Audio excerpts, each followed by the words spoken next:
Cette semaine, on va parler un peu développement personnel et je vais vous expliquer pourquoi il faut bien sélectionner les gens que l'on garde autour de nous.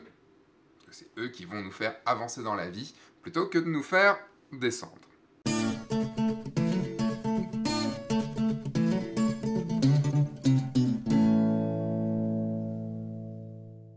Bonjour, je suis Sébastien Roignan et vous êtes bien dans un nouvel épisode de F1.4.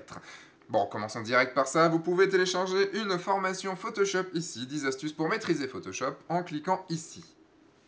Donc dans l'épisode d'aujourd'hui, on va parler un peu de développement personnel et je vais vous passer un bout de la conférence que j'ai fait au PEPS parce que le planning du PEPS ouvre le 1er juin, donc dans 2 jours en fait. Donc si vous voulez faire partie du PEPS 2016, du coup vous pouvez aussi vous inscrire directement et vous pourrez du coup me retrouver au PEPS 2016 où je vais parler Lightroom. Cette fois-ci, en fait, je vais vous diffuser la partie où j'expliquais pourquoi il faut garder des gens bien autour de nous. Comment devenir positophile et surtout pas négatophobe. Vous allez comprendre pourquoi lors de la conférence. Du coup, je la lance tout de suite. Pas la peine de faire plus de simagrées. C'est parti. Ensuite, je vais vous parler de rencontres. Pourquoi? Parce que seules les vraies rencontres comptent. C'est quelque chose qui... Je suis un ours. Être devant vous, comme ça, être avec plein de gens, c'est un truc... Voilà, je vous rappelle, je suis réservé. Voilà. Moi, encore la semaine dernière, je suis resté 4 jours chez moi sans sortir. Bon, je me suis lavé, vous inquiétez pas. Hein. Mais je suis resté 4 jours. Mon frigo me permettait de rester 4 jours chez moi, à pouvoir travailler, à pouvoir lire, à pouvoir regarder des films, à pouvoir travailler sur cette conférence. Et j'étais très bien. Pourquoi? Parce qu'en mariage, je vois beaucoup de monde, parce que sur mes workshops, je vois beaucoup de monde, parce que dans la vie, je vois des gens très intéressants. Mais je reste un ours, et je reste quelqu'un qui aime être seul. Je me suis toujours demandé si c'était quelque chose qui était dû à ce que j'ai vécu quand j'étais gamin, mais en fait non, je suis juste très solitaire et j'adore ça. Et surtout que j'ai su faire le vide autour de moi. Vous avez sûrement tous autour de vous ce que j'appellerais des gens un petit peu négatifs. Bon, ça, je le dis juste à la slide d'après. Je vous tease un tout petit peu. C'est surtout que j'ai développé, en fait, grâce à tout ça, un détecteur de connards. Ce que j'appelle un détecteur de connards. Je suis très fier de mon détecteur de connards. Je ne peux pas vous le vendre parce que je ne saurais pas l'expliquer. Mais c'est un ressenti. C'est que j'ai besoin de rencontrer les gens. Et une fois que j'ai rencontré la personne, il y a un truc ici qui me dit, cette personne, tu peux lui faire confiance beaucoup ou pas. Tu peux aller vers elle, mais tu peux te dire qu'à n'importe quel moment, elle va te trahir. Et en fait, je me suis entouré que de gens que je pensais bons, que je pensais forts, que je pensais positifs. Et du coup, j'ai viré toutes les autres personnes. Est-ce que quelqu'un ici se sent d'avoir un détecteur de connards? Ouais. Ouais, il y en a quelques-uns quand même. Et du coup, ma philosophie était de devenir positophile et totalement négatophobe. C'est des mots que j'ai inventés il y a 2-3 jours. Je sais pas, ils existent ou pas? Non? Je crois pas. Hein. C'est pour moi devenu une règle de vie. Il n'y a que des gens avec une énergie positive, dis donc, autour de moi. De n'importe quel milieu, de n'importe quel sexe, de n'importe quelle religion. On s'en fout. Tant que c'est des gens positifs. Ça peut être des gens très différents de moi, il n'y a aucun souci. Je suis de nature assez méfiante. Voilà, il faut assez gagner ma confiance, mais une fois qu'on a gagné ma confiance, c'est bon. C'est un peu un truc de breton aussi, ça, je crois. En fait, le fait qu'on m'a fait beaucoup de mal quand j'étais jeune m'a permis de développer ça, m'a permis surtout de choisir les gens. Et qu'est-ce que j'ai écrit là? J'arrive pas à me relire en fait. Qu'est-ce que j'ai écrit? Je devais être bourré au moment où j'ai écrit ça. Voici, d'accord, ok. Il fallait que je vous donne un exemple. Une fois, en fait, j'ai rencontré une nana. Vous savez, le genre de soirée où on n'est pas beaucoup. Il y a 2 nanas qui sont là, il y en a une qui vous plaît, pas l'autre. Et vous discutez avec l'une, mais en fait, c'est l'autre qui s'intéresse à vous.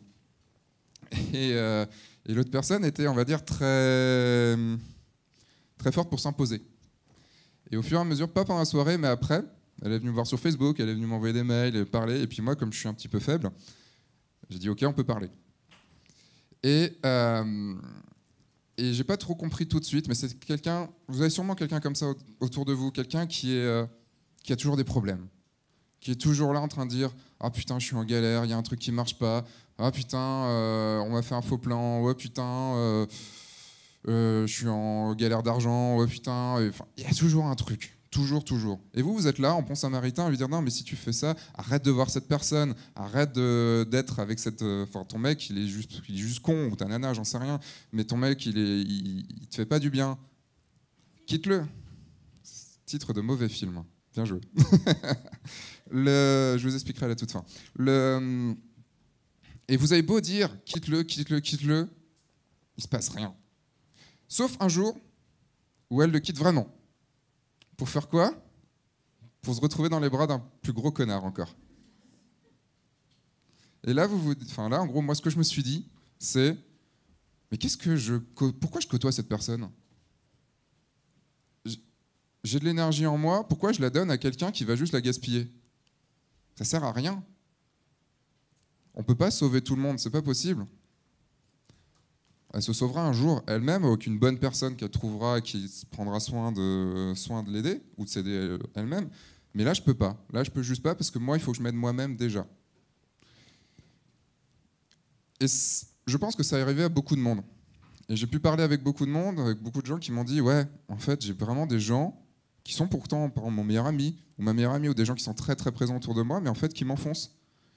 C'est pas du gagnant-gagnant, c'est du perdant pour l'un, gagnant pour l'autre. C'est j'attise le fait que j'ai besoin qu'on m'apprécie, que j'ai besoin de pomper de l'énergie à des gens en prenant l'énergie des autres et en les descendant. Alors que l'idée, c'est quoi? L'idée, c'est plutôt, vous avez de l'énergie, j'ai de l'énergie, ben on en fait quelque chose de beaucoup plus fort. Allez vers ces gens-là. Alors c'est difficile, ça demande de savoir dire non, mais c'est un peu... En tout cas, moi, ça m'a sauvé la vie, vraiment. Ça m'a économisé de l'énergie de ouf. Et vous n'avez vraiment pas besoin de tout le monde autour de vous. Vous avez besoin de gens qui soient vrais avec vous et de gens bons. Des rencontres. Oui. C'est un test qu'on a fait. Je vais vous parler juste d'une rencontre. Une rencontre avec sûrement quelqu'un que vous connaissez puisqu'il est au PEPS, Tan Nguyen. Et il y a un jour, en fait, on s'est rencontrés donc, du coup, sur Internet parce que j'adorais ses photos et qu'il avait une modèle que je voulais absolument shooter. Ça crée des rencontres. Et il y a un jour, il est venu me voir à Rennes. Il me voit à Rennes et puis on voulait discuter un petit peu. Puis on s'est dit, tiens, je prends 3-4 bouteilles de cidre et on se saoule au cidre. C'est impossible. C'est juste complètement impossible. Ou alors, il faut vraiment prendre du cidre irlandais qui arrache bien la gueule. Mais là, en tout cas, avec du cidre breton, même brut, ça passe pas. Je vous parle de ça parce qu'on s'était donné le défi un petit peu d'en parler, mais en même temps, ça me fait juste me dire que cette personne-là, Tan, je lui dois beaucoup. Je lui dois beaucoup parce que quelques mois après, il y a 2 ans pile poil, je suis allé à Lyon. Je suis allé à Lyon pour du coup lui rendre l'appareil. Il est venu me voir, je suis allé le voir. Et j'ai passé une semaine de folie. Ce que je lui disais, c'est que en une semaine, j'ai fait à peu près 6 à 10 mois de vie sociale. J'arrêtais pas, et pourtant je dormais pas, quoi. C'était une horreur. J'ai fait un workshop portrait en ayant dormi 1 heure. On est resté discuter avec un pote jusqu'à 7h du mat et je devais me réveiller à 8h. Moi je l'ai fait, le workshop. Tan il dormait sur le côté, mais moi je l'ai fait le workshop. Et tout ça pour vous dire que je suis arrivé à Lyon et c'est ce qui m'est arrivé de mieux, je dirais, depuis pas mal de temps. Je m'engluais un tout petit peu à Rennes. Rennes, c'est une très belle ville, vous inquiétez pas. Mais c'est juste que je m'engluais un tout petit peu. Il s'est passé beaucoup de choses. Des amours perdus, une renaissance, une reconstruction. Et du coup, c'était un petit peu quelque chose que je voulais laisser de côté. Je suis arrivé à Lyon et j'ai rencontré des gens. J'ai rencontré Tan, j'ai rencontré Pierre de Page Photo, que vous pouvez voir un peu s'ennuyer juste en dessous. J'ai rencontré des très très bons amis, surtout des gens qui m'ont amené vers l'avant, qui m'ont permis, qui c'est très positif. Et ça, c'est grâce à eux que je suis encore là, et c'est grâce à eux que je suis là ici, c'est grâce à eux que je fais tout ce que je peux faire, que je m'efforce à sortir 2 vidéos par semaine. D'ailleurs, la vidéo de jeudi n'est toujours pas faite et toujours pas écrite. C'est pas grave, hein, elle sera faite jeudi. Mais en tout cas, c'est aussi grâce à des rencontres que nous sommes ici. J'en parle juste parce qu'elles en parlent dans l'édito du bouquin que vous avez eu. Le PEPS a été un peu créé à Lyon. Agnès et Amélie pourraient vous le dire. En fait, elles ont eu l'idée dans le train et puis en fait, on avait une petite soirée Pascal était là à ce moment-là aussi. Et on a discuté. Pascal a dit « Non, de toute façon, vous ne arriverez jamais à le faire, et puis de toute façon, je ne viendrai pas. » Il a très bien respecté ses engagements. Et nous, Tan et moi, on lui a dit vraiment « Non, mais ça serait cool. Si vous le faites, on en est. » Résultat, on est là. Ça, c'était en avril, si je ne dis pas de bêtises. Donc vous voyez, Peps s'est créé en très très peu de temps, et vous êtes tous là, et on passe des bons moments. C'est quand même juste deux nanas qui ont réussi à faire tout ça. Juste parce qu'elles ont eu des gens qui ont pu leur dire « Ok, on est avec vous ».